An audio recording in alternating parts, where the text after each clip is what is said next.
obstructions, a hazard of the track, calling out switch targets, as well as giving out something called car count. And car count is a measurement of 50-foot boxcar. It is what we use to gauge the distance that we have before we need to come to a complete stop. The conductor is going to call these orders on the radio, and as he gets hands down to repeat these orders to confirm that he understands what he needs to do. And the same thing is vice versa.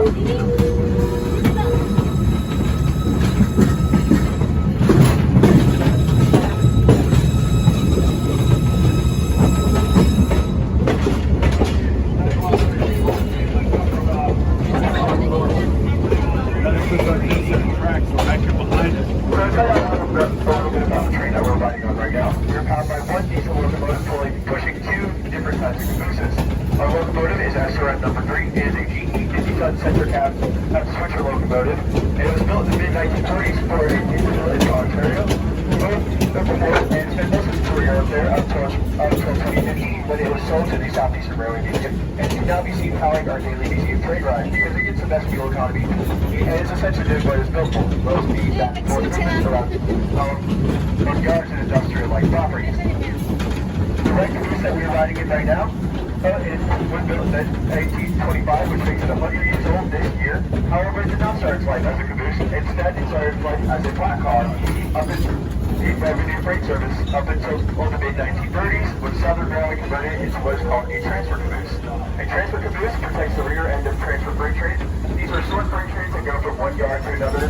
They're typically across town. They have only a few miles journey and almost never an overnight trip. So you didn't find the same kind of amenities that you would find in a regular mainline caboose like the one behind us.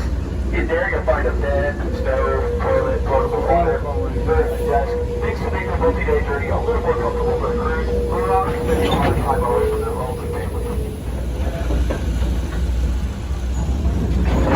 We got some old scrapment over there. There's an old engine right there.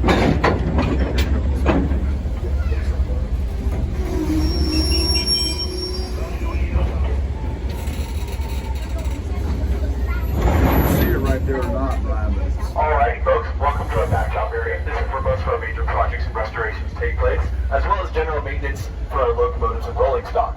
To highlight some of the stuff that we have sitting outside right now, if you look around, you'll see various parts of a steam locomotive.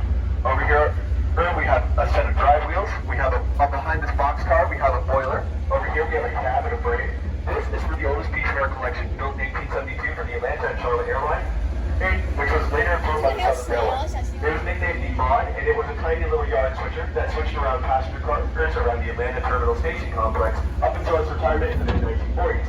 So if anyone's ever been to an Atlanta Falcons game, and you are standing at the site where Terminal Station was, and where Mod worked for roughly 80 years up until its retirement, when railroads started replacing the older steam locomotives with newer and much more efficient diesel electrics. So Mod would have been replaced by one of these over here. On this side, we have Southern Railway number 8202. It is an END SW7. It's a switcher locomotive built in the mid-1940s, used by the Electromotive Division. They were a subsidiary of the Giant General Motors Corporation and specialized in building diesel locomotives.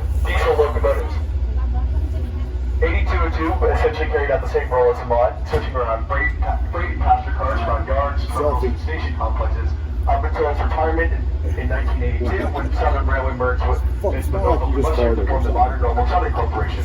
That is when it was eventually donated to the museum, and after multiple repairs inside and out, it can be seen in running on select days, either pulling our museum train or switching around on